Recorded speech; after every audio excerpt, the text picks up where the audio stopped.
चलिए question number 22 पे 22 तक हो गया था, 26 पे आइए, क्वेश्चन नंबर 26 पे आ जाइए। तो क्वेश्चन नंबर 26 में पढ़ो क्या बोल रखा है।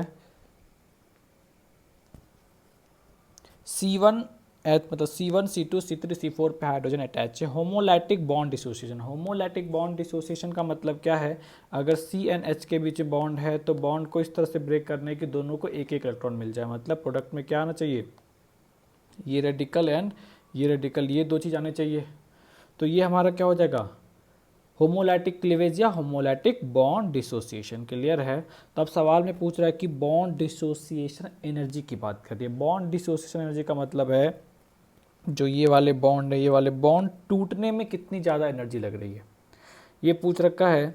अब देखो प्रोडक्ट के तौर पे चलेंगे, अगर प्रोडक्ट हमारा स्टेबल है, अगर हमारा प्रोडक्ट स्टेबल है तो लेफ्ट टू राइट जाने की टेंडेंसी क्या होगी, ज़्यादा होगी। अगर मैं बोलूँ कि यहाँ पे C और H का हमने बॉन्ड डिसोसिएशन कराया और यहाँ रेडिकल और यहाँ भी एक रेडिकल बनाया। क्लियर है। तो अब अगर इसकी स्टेबिलिटी ज़्यादा है तो इधर से इधर आने की टेंडेंसी क्या होगी, ज़्यादा होगी। तो मतलब इधर लेफ्ट टू राइट जाने की टेंडेंसी ज़्यादा है, इसका मतलब बॉन्ड ब्रेक, क्योंकि बॉन्ड क्या हो रहा है, ब्रेक कर रहा है, तो बॉन्ड ब्रेक करने की टेंडेंसी क्या है, ज़्यादा है। बॉन्ड ब्रेक करने की टेंडेंसी ज़्यादा है, इसका मतलब ये बॉन्ड क्या है, वीक है। और अगर बॉन्ड वीक है इसका मतलब क्या हो गया, बॉन्ड डिसोसिएशन एनर्जी क्या होगा, उसका कम होगा। क्लियर है। बॉन्ड डिसोसिएशन एनर्जी कम होगा और ये मॉलिक्यूल्स क्या होगा, अनस्टेबल होगा। ये चीज़ क्लियर। इसका मतलब क्या हो गया, जो रेडिकल जितना ज़्यादा स्टेबल, रेडिकल जितना ज़्यादा स्टेबल उसका बॉन्ड डिसोसिएशन एनर्जी उतना ही कम। क्लियर है।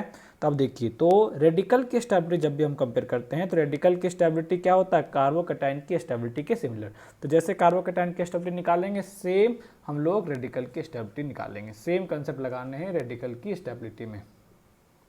तब देखो इस वाले में जो C2 कार्बन है, C2 क्या है, C2 कार्बन हमारा, C2 हमारा क्या है, 3 डिग्री है।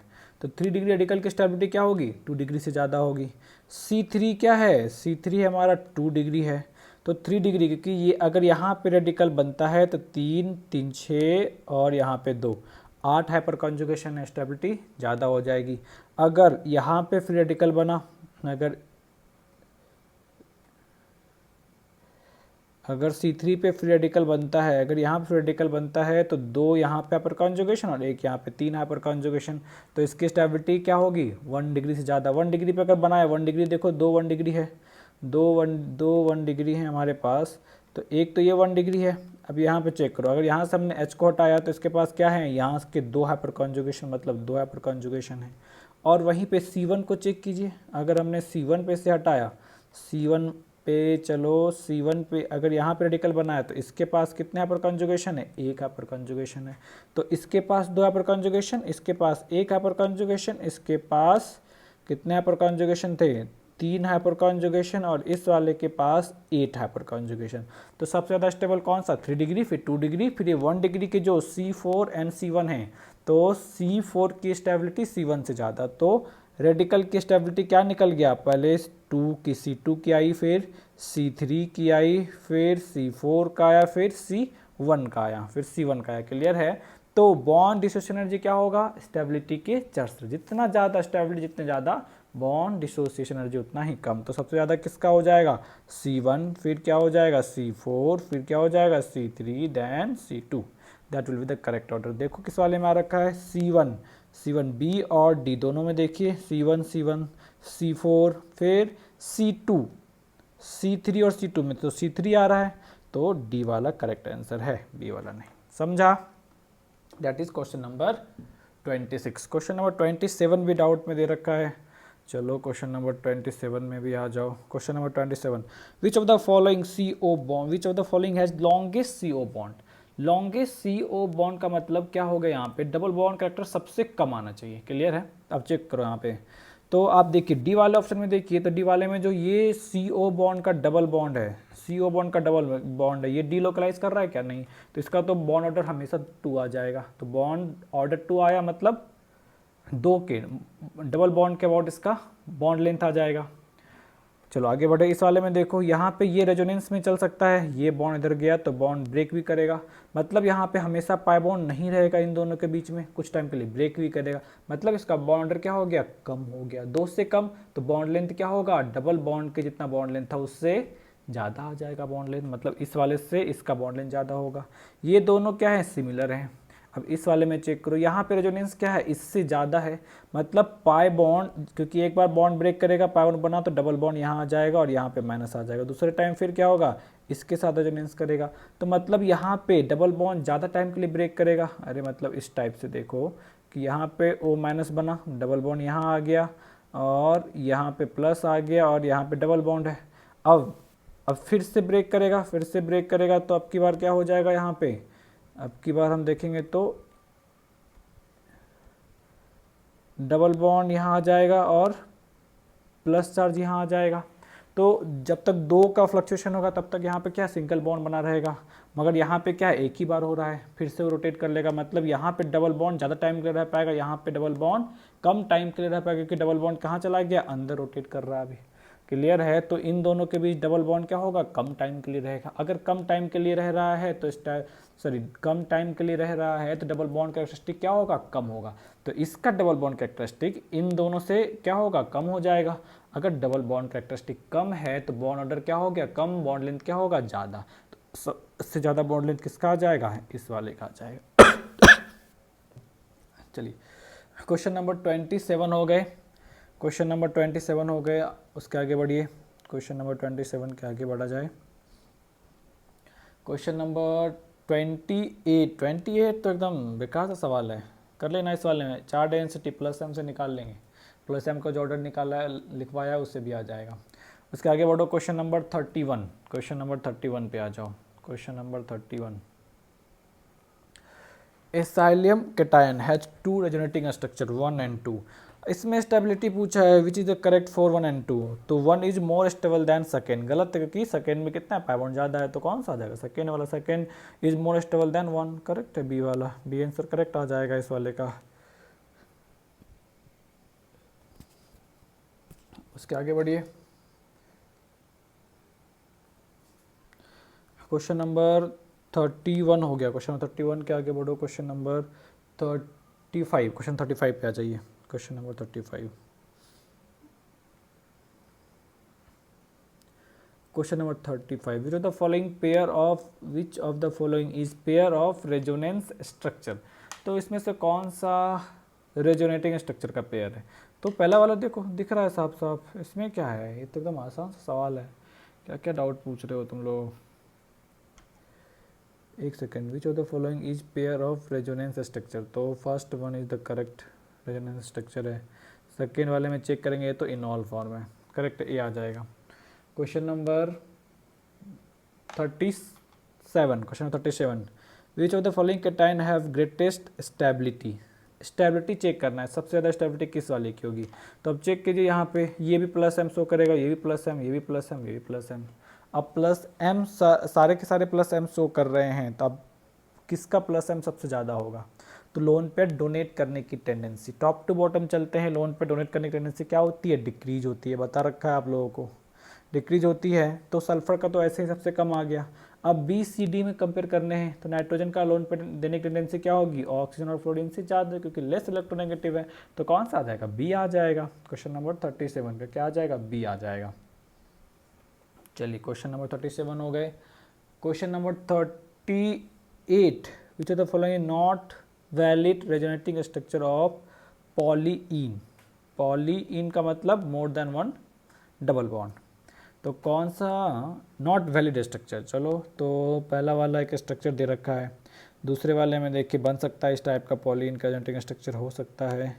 थर्ड वाले में चेक किया जाए, थर्ड वाले में भी पॉसिबल है, और फोर्थ वन में पॉसिबल नहीं है, क्योंकि 2 नेगेटिव है, तो ये पॉलीइंस नहीं रह जाएगा, ये चार्ज स्पेसिस बन जाएगा। अगर ये लोन पेयर दिया यहाँ पे तो फिर यहाँ पे माइनस आ जाएगा, दोनों माइनस रह जाएंगे।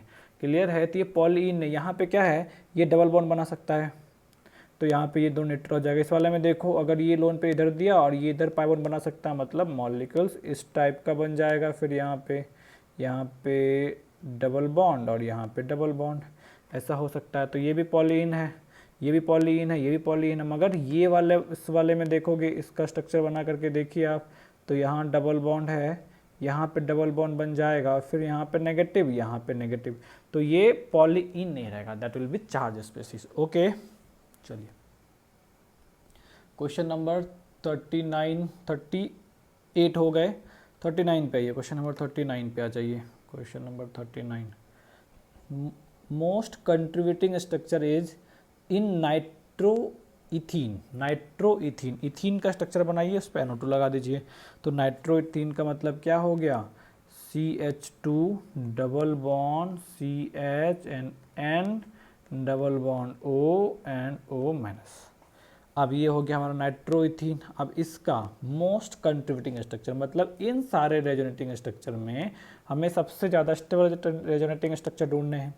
तो आसान सा काम है, ढूंढ के देखो क्या है, कौन सा वाला हो जाएगा। पहले वाले में 2 पाई बॉन्ड, दूसरे वाले में 1 पाई बॉन्ड, तीसरे वाले में 1 पाई बॉन्ड, चौथे वाले में 1 पाई बॉन्ड। सबसे ज़्यादा स्टेबल कौन सा आ गया, ए आ गया। Question number 40, the most stable resonating structure. ये तो निकाल लो, पाई बॉन्ड काउंट करो, निकाल लो। बी और सी में देखो, बी और सी में चेक करने हैं क्या ये स्ट्रक्चर पॉसिबल है। ऑक्सीजन के 3 बॉन्ड बना सकता है क्या, 3 बॉन्ड और विदाउट किसी चार्ज। ऑक्सीजन पे अगर प्लस चार्ज होता तो हम मान भी सकते थे, मगर प्लस चार्ज नहीं है, तो ये बन सकता है क्या, नहीं बन सकता। क्लियर है। ऑक्सीजन के पास काउंट करो कितने इलेक्ट्रॉन आ जाएंगे, 2, इधर 6, 4, 10, ऑक्टेट से भी ज़्यादा। तो ये स्ट्रक्चर पॉसिबल ही नहीं है, तो आंसर क्या आ जाएगा, बी आ जाएगा। क्वेश्चन नंबर 42, चलिए question number 42, the correct stability order of following species. तो स्टेबिलिटी, करेक्ट स्टेबिलिटी ऑर्डर निकालने हैं, निकाल के बताइए इस वाले में क्या है। देखो पहले एक्स में रेजोनेंस, वाई तो एंटी एरोमेटिक हो गया ना, तो एंटी एरोमेटिक को सबसे लास्ट में रख दो, तो वाई किस में सबसे लास्ट में। देखिए C is the only option where Y is at the end, तो सी आ जाएगा आंसर, और तो कुछ करना ही नहीं है इस वाले में। करेक्ट है, ये आ जाएगा आंसर। 42 के बाद 47 पे आ जाइए। 47, विच of the following cation is most stable. सबसे ज़्यादा स्टेबल कैटायन देखनी है। अरे क्या है, देखो इस वाले में इसका क्या लगेगा, प्लस एम लगेगा, बाकी किसी में प्लस एम, इस वाले में प्लस एम नहीं लग सकता है। अगर प्लस चार्ज यहाँ पे होता, अगर प्लस चार्ज यहाँ पे होता तो लग सकता था। इस वाले में देखो नहीं लग सकता, प्लस चार्ज को यहाँ होना चाहिए, इस कार्बन पे नहीं लगता प्लस एम, और इस वाले में तो OH ग्रुप है ही नहीं, प्लस एम नहीं लगेगा, मगर इस वाले में प्लस एम लग रहा है, तो मेजोमेरिक सबसे डोमिनेटिंग है, तो सी आ जाएगा 47 का सी। 49 देखिए,